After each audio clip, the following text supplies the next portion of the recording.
Cancer, ये word सुनते ही एक अजीब सा पैनिक, एक अजीब सा डर माइंड में आ जाता है। और इस डर के पीछे सबसे पहले एक थॉट होता है, ये क्या हो गया, ये कैसे हो गया, ये क्यों हो गया। ये सारे पास्ट टेंस के क्वेश्चंस होते हैं। और दूसरा, आप क्या करें, कैसे करें, क्या ट्रीटमेंट लें, वर्ल्ड का बेस्ट ट्रीटमेंट क्या है, कहाँ जाएं। So there are multiple questions that barge into the mind of the patient and the family members. पूरी की पूरी फैमिली के दिमाग में मल्टीपल थॉट्स आ रहे होते हैं। तो इन्हीं थॉट्स को डिकोड करने के लिए हम ये वीडियोस बनाते हैं। और आज का वीडियो और आगे के कुछ वीडियोस का मेन पर्पस ये है कि किसी व्यक्ति को अगर ये बीमारी डायग्नोज हुई है या उसकी फैमिली में किसी व्यक्ति को डायग्नोज हुई है या कोई व्यक्ति ट्रीटमेंट करा रहा है, तो उसको एक आइडिया हो कि ये जर्नी क्या है, ये जर्नी कैसा है, कहाँ कहाँ हेल्प मिल सकती है, क्या क्या रिसोर्सेज हैं जो उन लोगों के पास हैं। So basically decoding the journey of a patient और a family member who is undergoing treatment for cancer. मैं हूँ डॉक्टर विकास गोस्वामी, मैं एक कैंसर स्पेशलिस्ट हूँ। आई एम वर्किंग एट जीवा ऑन्कोलॉजी एंड मैक्स हॉस्पिटल। और मेरे इन वीडियोस का पर्पस सिंपली एम्पावरमेंट है, बिकॉज मैं ये बिलीव करता हूँ कि किसी भी प्रॉब्लम को टैकल करने के लिए सबसे पहले हमारे पास राइट नॉलेज होनी चाहिए, और उस नॉलेज को आप लोगों तक पहुँचाने के ये वीडियोस कुछ एक जरिया है। सो सबसे पहले तो ये जानना है कि कैंसर होता क्या है। ये कोई वायरस नहीं है जो बाहर से आ जाता है, जो लोग सोचते हैं। ये कोई ऐसी चीज़ नहीं है जो बाहर से हमारे शरीर पे चिपक गई। बेसिकली कैंसर हमारे ही शरीर के कुछ सेल्स रोग हो जाते हैं तो कैंसरस सेल बन जाते हैं। रोग मतलब एबनॉर्मल हो जाते हैं। नॉर्मली एक सेल पैदा होता है और उसका एक लाइफ साइकिल होता है और वो ख़त्म हो जाता है। बट कैंसर में कुछ सेल्स के डीएनए में ऐसी प्रॉब्लम आ जाती है कि वो एबनॉर्मल ग्रोथ शुरू कर देते हैं। 1 के 2, 2 के 4, 4 के 8, एक एबनॉर्मल सी सिचुएशन शरीर में बन जाती है। वो एक गांठ की फॉर्म ले सकती है, वो किसी और सिम्टम्स की फॉर्म में आ सकती है। इस uncontrolled growth of our own cells को हम लोग कैंसर का नाम दे देते हैं। नेक्स्ट क्वेश्चन है कि ये क्यों होता है, वाई। नाउ वाई का एक सिंपल आंसर है, मैं आपको कुछ कारण बता सकता हूँ। जैसे कि बड़े फेमस हम सबको पता है कि भाई लाइफस्टाइल से कैंसर हो जाता है। तो लाइफस्टाइल में क्या आता है, हमारा खाना पीना। तो खाने पीने में क्या है कि हम किस टाइप का खाना खाते हैं, क्या हम किस टाइप की आदतें हैं हमारी, जैसे कि सिगरेट का कंजम्पशन है कि नहीं, टोबैको कंजम्पशन है कि नहीं, अल्कोहल कंजम्पशन है कि नहीं, ड्रग्स अब्यूज़, हमारी सिचुएशन लाइफ में स्लीप कितनी है, स्ट्रेस कितना है, हवा पानी कैसा है। Pollution is a carcinogen. जो हम सब्जियां खाते हैं वो किस पानी में सिंचाई की गई है, साफ़ पानी है कि वो पेस्टिसाइड वाला पानी है या इंडस्ट्रियल एफ्लुएंट वाला पानी है। दिल्ली के आसपास की रिवर्स तो बहुत ही पोल्यूटेड है।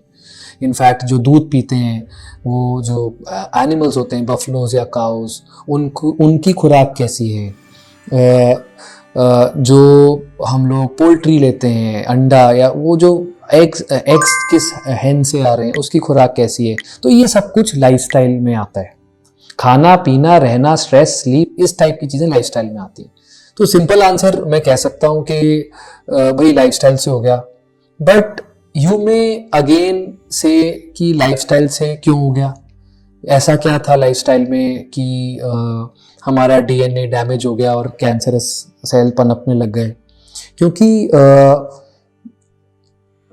द पॉइंट इज कि हर व्यक्ति जो अल्कोहल लेता है या हर व्यक्ति जो सिगरेट लेता है उसको तो नहीं होता। तो डीपर आंसर ये है कि लाइफस्टाइल एक कारण है हमारे डीएनए डैमेज होने का। एग्जैक्ट आंसर ये क्यों होता है नहीं पता। तो हम लोग ये क्यों कहते हैं कि अच्छा लाइफस्टाइल रखिए, क्योंकि कम से कम एक कारण तो है। बट क्या वो सफिशिएंट है या उसके पीछे और 10 कारण कौन से हैं, ये अभी साइंस को नहीं पता है। तो क्योंकि 10 कारणों में से 9 तो पता ही नहीं, जो कुछ पता है वो मैंने आपको बता दिए, तो इसलिए a lot of times cancer हमें अनफेयर लगता है कि भाई मेरे साथ ही क्यों, मैंने तो ऐसा कुछ गलत किया नहीं, और हम फिर बहुत सारी और धारणाओं में बह जाते हैं कि ऐसा क्या हो गया, क्या कार्मिक साइकिल था, क्या गलतियां थी जिनको हम सुधारें। तो इस चीज का शॉर्ट आंसर ये है कि भाई आपके पास सुधारने के लिए एक ही चीज है, वो आपका लाइफस्टाइल है। तो अगर किसी को कैंसर नहीं हुआ और जनरल एक advice as a cancer specialist सुनना चाहते तो भाई लाइफस्टाइल अच्छा कर लो। लाइफस्टाइल के जो कारण थे मैंने आपको बताए, बट क्या ये काफी है? May be yes, may be not. आने वाले वीडियोस में हम डिस्कस करेंगे एक एक पॉइंट पे कि ऐसे क्या लाइफस्टाइल चेंजेस हैं जो हम कर सकते हैं to at least prevent those things which are in our control. मतलब हमारे हाथ में क्या है, लाइफस्टाइल चेंज करना। तो उससे कौन कौन सी चीजें ऐसी हैं जिनको हम ठीक कर सकते हैं तो शायद कैंसर से हम बच पाएं, वो सारी चीजों के बारे में हम आने वाली वीडियोस में कुछ बात करेंगे।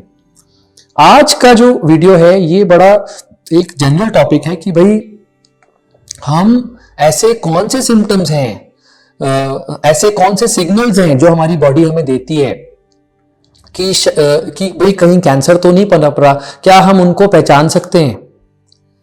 तो कुछ स्पेसिफिक सिम्टम्स हैं, कुछ जनरल सिम्टम्स हैं। हमें क्यों ये सिम्टम्स जानने की जरूरत है? क्योंकि अगर हम ये सिम्टम्स या सिग्नल्स को जल्दी पहचानेंगे तो कहीं ना कहीं इस बीमारी का डायग्नोसिस जल्दी हो सकता है। जल्दी डायग्नोसिस में कम इलाज से ज्यादा फायदा। तो coming to symptoms and signals, सबसे पहली बात तो ये कि कुछ भी स्पेसिफिक नहीं है। ऐसा नहीं कि ये हो गया तो बस ये कैंसर ही है या ये हो गया तो ये कैंसर नहीं है। सिग्नल साइंस बड़े जनरल से होते हैं जिनको कि हम इंटरप्रेट करते हैं एक लार्जर पिक्चर में। लार्जर पिक्चर मतलब कि 10 चीजें और फिट हो रही हैं तो वो सिम्टम साइन भी फिट हो रहा है। बट आप एज अ इंडिविजुअल अगर वो सिम्टम साइन है तो you should contact your doctors कि भाई देख लो कहीं ये बीमारी तो नहीं है, बाकी चीजें 10 और भी हो सकती हैं, बस एक ये बीमारी भी चेक कर लो।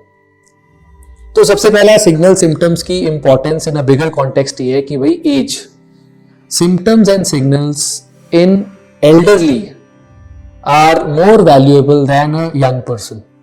मैं ये नहीं कह रहा यंग में होता नहीं है, बट यंगर एज में वही सिम्टम शायद कैंसर के ना हो, एल्डरली में वही सिम्टम शायद कैंसर के हो। तो एक ब्रॉड सा आइडिया दिया मैंने कि एल्डरली में तो साइन सिम्टम्स को इग्नोर ही नहीं करना। यंग एज में चलो एक बारी को हम लोग फिर भी ऑल्टरनेट थॉट्स ले सकते हैं, बट एल्डरली में हमें जरूर ये रखना है कि कैंसर तो नहीं है। तो कमिंग टू स्पेसिफिक सिम्टम्स, मैं हेड टू टो स्टार्ट करता हूँ। अगर हम मुंह की बात करें तो भाई मुंह में कोई छाला, अल्सर जो बहुत लंबे समय से हो, मुंह में पेनफुल कुछ अल्सर्स जो होते हैं, कहीं वो कैंसर तो नहीं है। तो हर चीज के पीछे ना ये थॉट है कहीं वो कैंसर तो नहीं है, यानी कि जरूरी नहीं कि वो हो। अगला सिम्टम अगर हम बात करें हेड एंड नेक कैंसर्स में आता है, वो होता है चेंज ऑफ वॉइस। तो चेंज ऑफ वॉइस मतलब किसी की आवाज बैठ गई, गला बैठ गया, तो भाई कहीं वो कैंसर तो नहीं है। ठीक है, गला बैठने के 50 कारण है, कैंसर भी एक है। तो उसके बाद अगर हम और बात करें, फूड पाइप नीचे आती है। फूड पाइप में अगर कैंसर होता है तो खाने पीने में प्रॉब्लम आती है। कई बार पानी अटकता है या रोटी अटकती है, पानी रोटी दोनों अटक जाते हैं। तो ये भी एक सिम्टम हो सकता है। मैं ये नहीं कह रहा कि ये है। 50 अदर चीजें हैं, देयर आर 50 अदर थिंग्स जिसमें यही सिम्टम मिलता है, but cancer can also manifest as one. फिर फॉर एग्जाम्पल अगर हम लंग्स की बात करें, भाई लंबे समय तक खांसी या खांसी में खून, तो कहीं वो कैंसर तो नहीं। तो हमें एक तो एज देखनी है, कॉन्टेक्स्ट देखना है कि लाइफस्टाइल कैसा है, और हर कैंसर का सिम्टम यूजुअली भाई लंबे समय तक चल रहा है और ठीक नहीं हो रहा। तो कोई भी चीज जो लंबे समय तक चल रही है उसको तो बिल्कुल भी इग्नोर नहीं करना। फिर उसके बाद अगर मैं ब्रेस्ट की बात करूं, ब्रेस्ट में निपल डिस्चार्ज या ब्रेस्ट लंप, बहुत सारी लेडीज को ब्रेस्ट लंप होता है, किसी भी कारण से वो छुप जाता है। क्या क्या कारण हो सकते हैं? पहली बात तो इग्नोर किया, देखा ही नहीं। दूसरी बार सोशल स्टिग्मा की ब्रेस्ट लंप में किससे बात करूं। तीसरी बार कई बार लेडीज कहती हैं सोने में मुझे फील सा होता था, वो मैंने ध्यान नहीं दिया। चौथी बार कई बार चोट लग गई। तो ये कितना नॉन स्पेसिफिक सी चीजें हैं। हम लोग हर वो चीज सोचते हैं, तो अगर कोई ऐसी चीज है तो हमारे मन में चाहिए कहीं कैंसर तो नहीं। So again I am repeating that, ये सिम्टम का मतलब ये नहीं कि कैंसर है, phrase can it be cancer, that is how the approach should be. फिर उसके बाद अगर मैं और सिम्टम्स की बात करूं, भाई स्टूल के रास्ते खून आना, कोलोन कैंसर का सिम्टम है, एनल कैंसर का सिम्टम है। अब ये पाइल्स में भी होता है, तो अगेन किसी को खून आ रहा है, हो सकता है 10 में से 9 लोगों को पाइल्स हो, एक को कैंसर हो, तो कहीं वो कैंसर तो नहीं। अक्सर पाइल्स के नाम पे ट्रीटमेंट बहुत लंबा चलता रहता है। यूरिन में खून आना भाई यूरिनरी इन्फेक्शन भी हो सकता है, यूरिनरी ब्लैडर का कैंसर भी हो सकता है, किडनी कैंसर भी हो सकता है। तो हर सिम्टम के 10 कारण हो सकते हैं, कैंसर भी एक कारण हो सकता है। फिर इसके अलावा कुछ सिम्टम्स तो बहुत ही नॉन स्पेसिफिक है, जैसे कि weight loss, unexplained weight loss. Unexplained मतलब ना हमने कोई कोशिश की बट वेट लॉस होने लग गया। और वेट लॉस का भी हम लोग सिग्निफिकेंस 8 से 10%, यानी कि 60 किलो के हैं तो कम से कम 6-7 किलो वजन अगर लॉस हुआ, ये नहीं कि आधा 1 किलो पे हम लोग सोचने लगते हैं। फिर दूसरा इंडाइजेशन।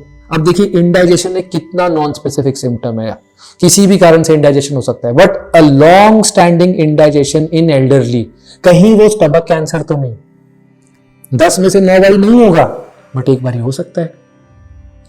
फिर नॉन स्पेसिफिक लेथार्जी या वीकनेस, किसी भी कारण से हो सकती है, हाइपोथायराइड, थायराइड की बीमारी से भी हो सकती है, डायबिटीज में भी हो सकती है, बट कैंसर में भी हो सकती है।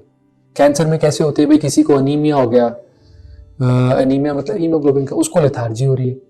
अब अनीमिया आयरन डेफिशिएंसी से भी होता है बट कैंसर से भी हो सकता है। So non specific symptoms, specific symptoms, ये एक सिग्नल है, कोई एब्सोल्यूट वो नहीं है मार्कर की ये तो कैंसर ही हो गया। सो पर्पस मेरा पैनिक या फियर फैलाने का नहीं है, पैनिक और फियर को कम करने का है, like I said in the starting. So first thing first, हम लोगों को एक जनरल इंफॉर्मेशन होना चाहिए कि भाई कैंसर किस प्रकार से प्रेजेंट कर सकता है। और जो मैंने लिस्ट बताई है एग्जॉस्टिव नहीं है, एक रफ सी लिस्ट है। देखिए the whole idea about the symptoms was कि हम, अगेन आई एम रिपीटिंग, कि अवेयरनेस फैलाएं कि ये बीमारी है, पहचानिए और ट्रीट हो जाएगी। ये बीमारी कोई नई बीमारी नहीं है, सदियों से चली आ रही है। पहले इसके बारे में अवेयरनेस बिल्कुल भी नहीं थी। इनफैक्ट हिपोक्रेटिस जो फादर ऑफ मेडिसिन है, ही कॉइंड द टर्म कैंसर। उसके बाद कितने हिस्टोरिकल फिगर्स मैं आपको बता सकता हूँ, for example Napoleon Bonaparte, Charles Darwin, Van Gogh, ये तो वो लोग हैं जो 200 साल पहले के लोग हैं, 100-200 साल पहले के, जिनको कैंसर्स थे। उस टाइम अवेयरनेस नहीं थी। अब अवेयरनेस का प्रॉब्लम क्या है कि ओवर इंफॉर्मेशन है। सो इंफॉर्मेशन के साथ मिस इन्फॉर्मेशन भी है। At the palm of your hand you can get any information.